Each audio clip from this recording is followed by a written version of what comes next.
Surat PCB પોલીસે વિદેશી દારૂની ગેરકાયદેસર હેરાફેરી કરતા 2 ઇસમોને 9.83 લાખના મુદ્દામાલ સાથે ઝડપી પાડી કાયદેસરની કાર્યવાહી હાથ ધરી છે। ગુજરાતમાં દારૂબંધી છે, પરંતુ રોજે રોજ દારૂ પીવાના અને દારૂ પકડાવાના સિલસિલા યથાવત છે।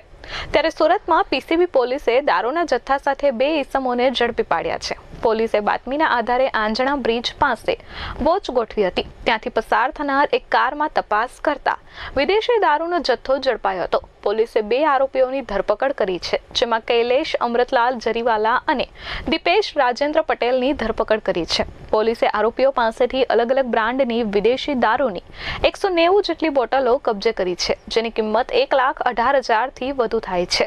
આ ઉપરાંત પોલીસે 2 અલગ અલગ કાર મળી રોકડા રૂપિયા અને મોબાઈલ મળી 9.83 લાખનો મુદ્દામાલ જપ્ત કર્યો છે।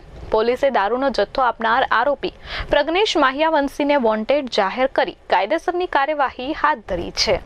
Bureau report S24 news Surat.